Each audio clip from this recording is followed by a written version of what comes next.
Hello, ladies. I am here with Miss Diane Burton today, and she is going to be sharing some of her projects that she's working on right now, and then also about how our health can relate to our faith. So, Miss Diane, would you like to introduce yourself? Hi, I'm Diane Burton. I am a coach, author, and speaker, and my husband is a minister. And in August, we will have been married 50 years. Wow, So, yeah, congratulations. thank you. Thank you. So, do you want me to go into a little bit of my story now, or do you have a Yeah, specific question? Or, yeah, absolutely. Why don't you just share some of your story with us? okay, well, my story comes about because of having been bullied as a child growing up. I started gaining weight when I was 6 years old, and by the time I was a senior in high school, I was over 200 pounds. And along those 12 years in school, I was bullied. And what was interesting is to realize that at the age of 6, none of us know why I started gaining weight. I mean, I enjoyed food, but at 6 years old, I don't know. It just Yeah. didn't make sense because I'd been a little tiny petite kid. So we have no idea. And my parents took me to the doctor. He said there's nothing wrong with her. Yet I continued to gain weight all those years. And then I did like food. I'll admit that. I still do. I'm just careful about it. But that's what happened was the way I was treated. I looked different from others. And, when someone looks different from others, people really don't know what to do or how to handle it. And one of the things I'll bring in right now, I've recently been certified in EQ, emotional intelligence quotient. And I was reading something recently about it that a lot of times, because people are uncomfortable around others, they will say and do things because they don't know what to say or do. And for instance, just what I was reading recently, someone might be upset about something and they were crying, and we're all not knowing how to comfort or what to say. We might say, "Oh, don't cry. It's not that big a deal," and things like that. And so people looking different, being different makes us uncomfortable, and we don't know how to act, what to do. And so sometimes it comes out in a way of teasing, making fun, bullying the person. And so that's what I went through. And my senior year in high school, January of that year. I'll just go ahead and give the date. Y'all can figure out how old I am. 1971, I was a senior, 71, graduated in 71. And in January, literally 54 years ago, this month was the month I started my journey. I made a decision to release the weight. Back then I said lose the weight. Now I say release. And so it's been quite a journey, and that one decision has just changed how everything then started going the rest of my life. So, and I did release about 40 pounds by the time I started, graduated high school. By the time I started college in the fall, I was about 75 pounds down. And then over the years, I would try like every diet that there was. If it was on the front of a magazine, I wanted to read it. And it wasn't so much, yes, I wanted to release some more. I had a weight number I wanted to get to, but it was out of fear that I would gain the weight back and people would speak unkind words to me again, and I feared that. So it was surrounded then by a lot of fear. Mhm. So I'm curious, why did you start saying that you release the weight instead of lose the weight? Is there a significance there? There is. Have you ever thought about the fact that when you lose something, you go looking for it? Oh, okay. And then when you release, that's let's let it go for good. And so a lot of people, when they realize they want to weigh less, they talk about how they have to lose weight. I've got to lose weight. And it becomes all about that losing weight. And with me now as a coach, it's about let's look at your purpose. Let's look at why you want to do that. What is your reason? What is your mindset around food? How do you approach it? And, let's eat to live instead of live to eat. I used to live to eat, and I had an addictive behavior around food. Um, Tortilla chips, don't give, if I'm going to have them, I'm going to need to count them out and then take away the other, because otherwise I'll sit and I can eat the whole bag. There's mindless eating. A lot of people, they call it comfort food, but it is literally mindless eating. And so I decided to change the way I spoke. And that's a huge part as a coach that I've learned to do, is pay attention to how I speak something. So that's why I went from lose to release. And along the way, um, can I go ahead? Would you want me to go ahead with a little bit more of my story down the line, or you have somewhere else you want to go first? Wherever you want to take it, you could tell us more of your Okay. story or tell us what came out of this, all the positives that you've done through it. Okay. So I'm in 1981, I became a part of a direct sales company, and it's a cosmetic company, and I began to feel pretty because the way people talked to me through those years, I felt ugly and stupid and worthless, and how in the world could God love someone like me? And so when I got into that direct sales company, I I felt pretty. I felt like I was important. And one day I literally was discouraged with myself, and I heard the words "I quit" come out of my mouth, and I was a leader. And I'm still a leader in that company.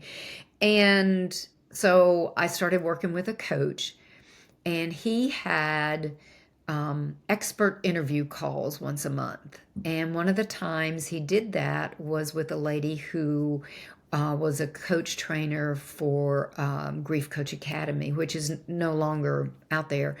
But anyway, I listened in, and as a minister's wife, I was intrigued with this because people would come to me to talk to me, and I felt inadequate. My personality was that thing of it's okay, don't worry about it, let's just do this, instead of really leaning in and listening to what the person had to say. I'd try to fix everything. And so I joined that and became a certified grief coach. And from that, she was always wanting us to write a book. And one day I was chatting with her. We were in a coaching session, and I told her how much I loved Ephesians 2:10 about being God's masterpiece. Yet I didn't feel like God's masterpiece. And so she said, "Run, I want you to run with that." And so I started teaching less. It was my turn to teach ladies Bible class the next quarter. So I thought, let's just do this. And so I started with that verse and Psalm 139.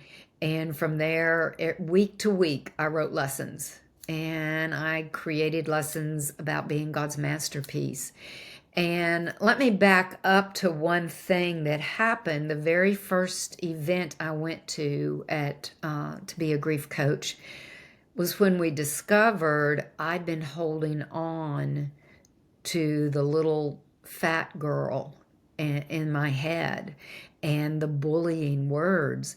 And it was exactly 40 years, January of 2011. So, exactly 40 years from when I started that program of releasing weight, that I started my training to become a grief coach. And at that event, we discovered what I'd been doing, that I'd been holding on. And so that is probably where the release came in changing my wording from losing to releasing. And that is because I then learned how to release the toxic thoughts in my head. And I actually talked about that in a TEDx that I did at in November of 2018. I think that's the right date. But I talked about how words matter and releasing that toxic relationship that I was in. And what's interesting, Jenna, is so many women are in a toxic relationship with themselves. And so that's part of what I do, is to help people release that toxic relationship, their past. And I think a lot of people don't realize what they're holding on to. And that was sabotaging. I would sabotage myself in my direct sales business because of how I saw myself. And so from that, teaching that ladies class, came my book, The Master's Masterpiece. There you go. And from that, I speak, I coach, and about, I think it was summer of 2022, I spoke at a ladies event about the Proverbs 31 woman. And as I was preparing that lesson, it really stood out to me how it wasn't so much about all the things this Proverbs 31 woman did as far as sewing and a business and gardening. And, many times I think women look at that and think, there's no way I can be that. Well, that's not what it's about. It is about working hard and using our potential and the talents that God gave us. We must step into that. God has given us more potential and talents than we can ever use. And I think too many times we shrink back, and I was guilty of that.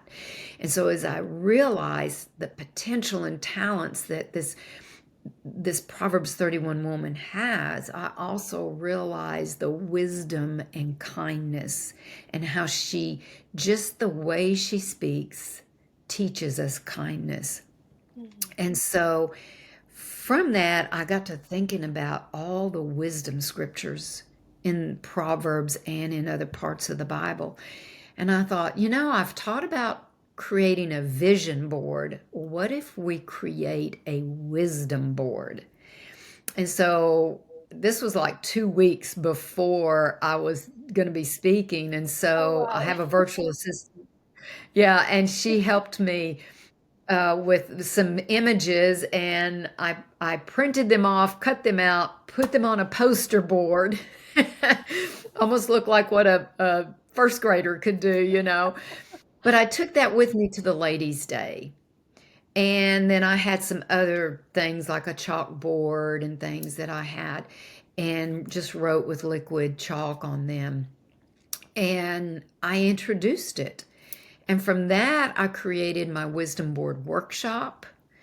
And from that, I created a wisdom series where I teach lessons. By wisdom, a spiritual life is built. By wisdom, an emotional life, a physical life, and a financial life are built. So I have those 4 modules where I teach that, drawing from God's Word of how to build that kind of life. And I added financial in there because I believe there's a lot of misunderstanding about money. And so I worked using God's Word to teach that also. And so from that, I now also do a 31-day women's wisdom walk. We're in it right now. We're on day 30 as you and I are recording. And I created a journal to go with it. And then I've got some ladies that are meeting with me on Monday nights, as we kind of group coach, mastermind together about Proverbs and how it's how it's affecting their life and the difference they're seeing because they're immersing themselves in the book of Proverbs. And this is now one of my wisdom boards. You know, you can create in all kinds of different ways. So, those are several of the things that have come from having started that one decision to release the weight to where I am now, 54 years later, and I've kept the weight off. And that right there is something, excuse me, most people don't do. Excuse me. And that is that 65% of the people gain the weight back after 1 year, and 95% of people regain the weight after 5 years. And so, this is Wow. why it's so important to have the correct mindset around this and to look at it from a biblical viewpoint, um, and that it's okay to put some focus on the physical body. Yes, it's a tent. Yes, it is going to die one day. Yet, when should God allow me to live to be 80 years old, 90 years old, 100 years old, I want to be as healthy as I possibly can so that all of you, can continue to serve God the way He wants us to. And First Thessalonians 5:23 says to be kept blameless until the coming of Jesus, mind, body, soul. So I look at that. We are a three-part being. We're born, I say we have three immune systems, but we're a spiritual body, a spiritual being living in a physical body with intelligence. And so we're born with that physical immune system. And then I believe we have a spiritual and an emotional immune system. And it's important that we nurture it because they all link together. Yes. And I believe it's showing God gratitude and respect when I care for this physical body. And it makes me better spiritually and emotionally also. And it gives me the energy necessary to do His work. So I'm probably talked too much, and so ask away. What else? No, I love it. I'm just soaking in all of this knowledge over here. Well, what would you say is the biggest thing you've learned from just all those experiences that you've had? I've learned to, one, slow down and savor God's word. Hmm. Um, this is one of the things I've been telling the ladies who are a part of the Proverbs, the 31-day Women's Wisdom Walk. Slow down as you read. Savor what you read. Feast on God's word. Feast to live. And instead of living to feast, feast to live on His word and daily asking for that wisdom. And then I've learned awareness of things. And one of the things I've learned to do, and this may sound crazy, but I pray it's going to be beneficial for somebody. I truly believe one of the fun things the devil loves to do is get us to a church potluck. I mean, whoa, you get there and you're just like, oh, I got to taste this and I want to taste this. And the next thing you know, I've become a glutton if I'm not careful. Hmm. And so that's one of the areas where I had to work on my mindset And I've even learning, I'm working to do better on that to create the right mindset before I even walk into the kitchen Mm, because um, temptations are there. And so I'm very careful about what I prepare and the foods I eat, but I'm not the only one in the house, you know? mhm, So, that mindset, and so the idea I want to share is I started preparing my mind before I would go to a church potluck. mm, Diane, this is what's going to be there. And you might take a bite of it, but 10 minutes after you eat it, you're not going to remember how it tasted. mm, And so, what I used to do to work myself, it wasn't cold turkey type of thing. It was, okay, let's get a little bite of a dessert. And so I'd look at all those desserts because sugar is addictive. And if mm. I eat a little, just hand me the whole cake. I want it. Yes. And I really don't care if I have that much of the cake, just scrape that icing. That's how I used to be. I'm not that way anymore. If I eat a bunch of that now, I'm like, oh. So I just my bet I'm better off staying away, Mhm, not even taking a bite. However, then in learning this, I got myself three. I picked three, and I'd give myself three. Like I said, a serving's about that big on my dessert plate, and I savored it. And I decided which one do I want to save for the last. And it was usually whichever was the richest, gooeyest chocolate one. mhm. So why didn't I just get just that? Because when I took a bite of that, the others were canceled out, you know? Mhm, Well, so that's how I started. And then one day I made up my mind I'm not going to do any dessert. I'm literally not even going to go in there and take a look at that. And so that's what I did. And I did a pick and choose of the foods I would eat from the potluck. And I always took sweet potatoes and salad and fruits and things like that. And it got to where people were saying, Diane, did you bring sweet potatoes? Because they enjoyed it so much. They found mhm, real food was good. And mhm, I remember that day I didn't do dessert, getting in the car and saying to my husband, I did it. I did it. I stayed away from the dessert. And so that's awareness and learning how to take control of myself mhm, instead of allowing the food to control me and my urges and my cravings. mhm. Wow, I love that. So, did you ever have to deal with any feelings of missing out when Oh, you yeah. didn't eat the dessert? How did you handle that, I guess? I felt sorry for myself a lot.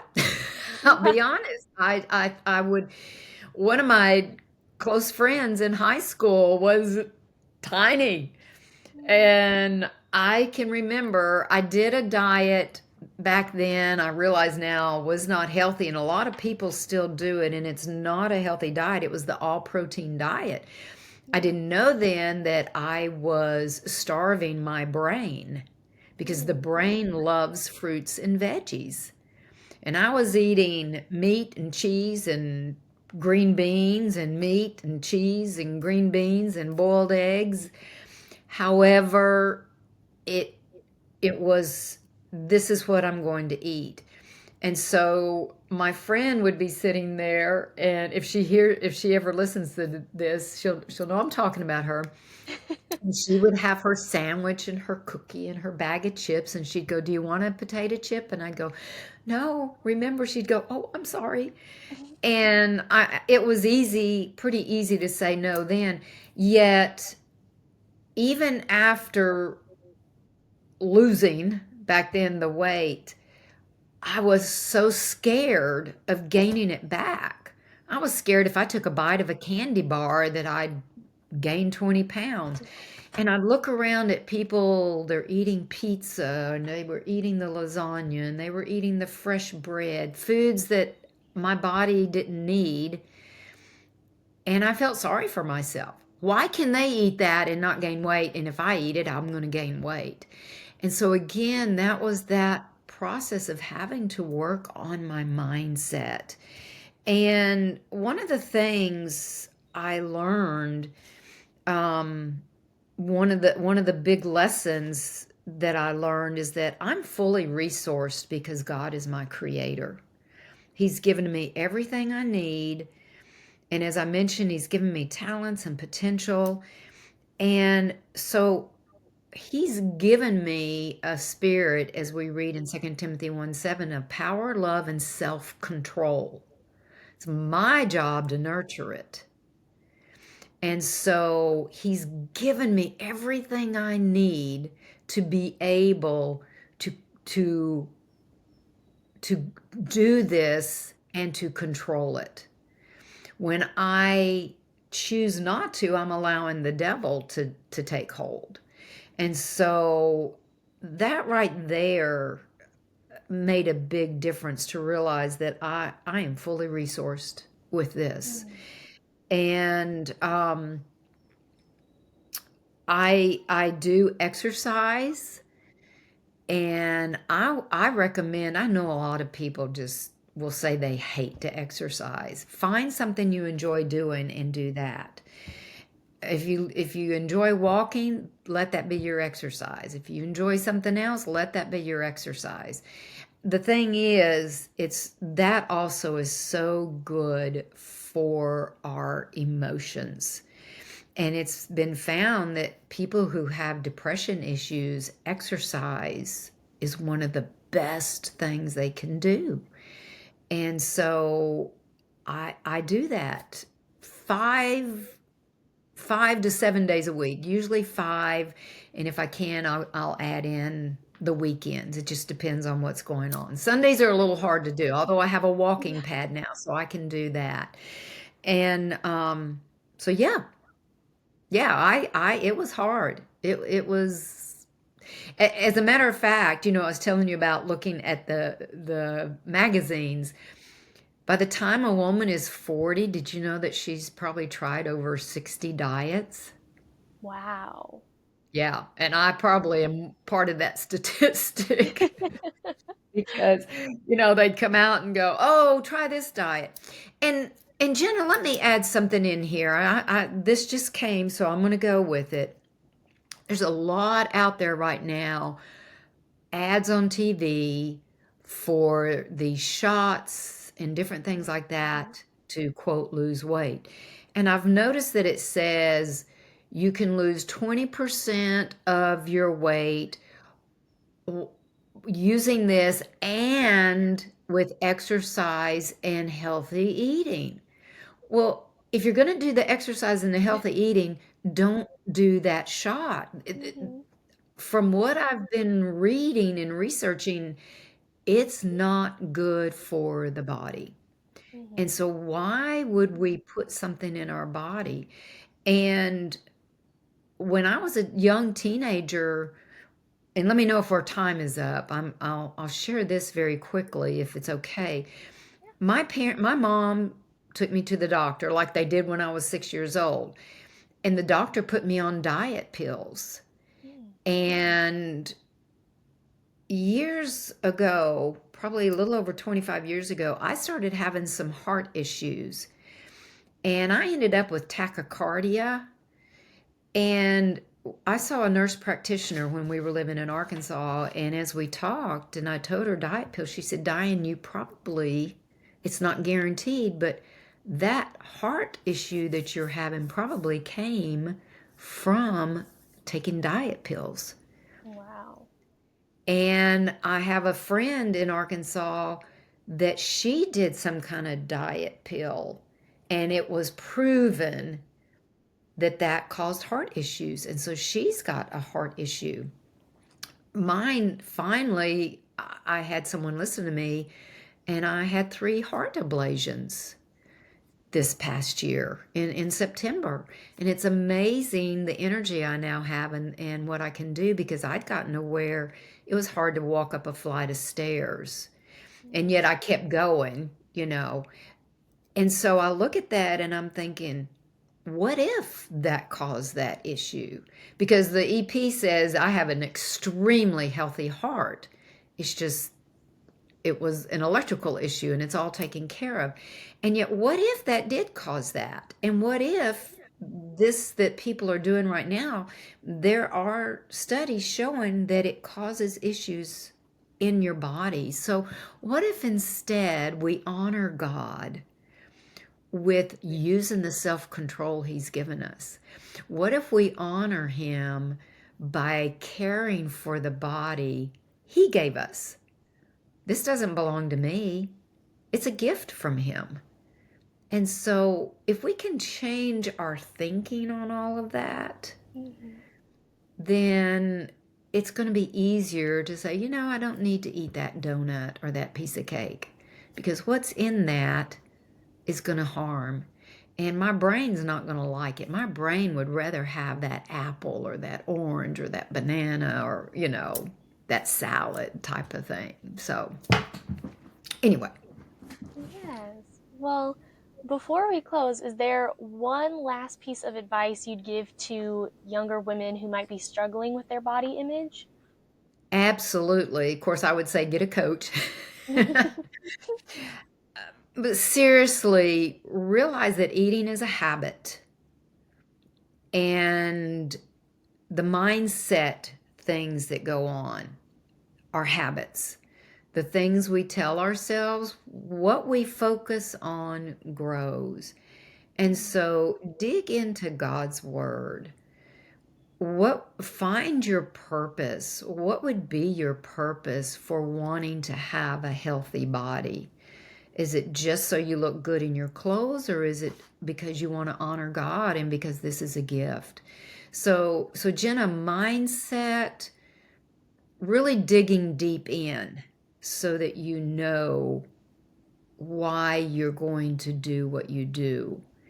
And yes, it can be a struggle. Do I daily make decisions and choices? Yes. Since that January of 1971, I've made hundreds of thousands of decisions surrounding this choice. And some days they've been perfect, and some days I've messed up. And that's okay because I can come back around to realizing God's going to hold my hand and help me through this. Yes, well, I love that. This has been such an informative and lovely time speaking with you. Thank you so much for joining us today. Well, thank you so much for having me. It's been a joy also for me and an honor. And I just pray that it blesses somebody and reach out. And if you want to know more about wisdom boards or anything like that, I do them virtually and I've gone in live, for ladies retreats. I've done ladies retreats with it even, so it's fun. Wow, nice. Well, thank you very much.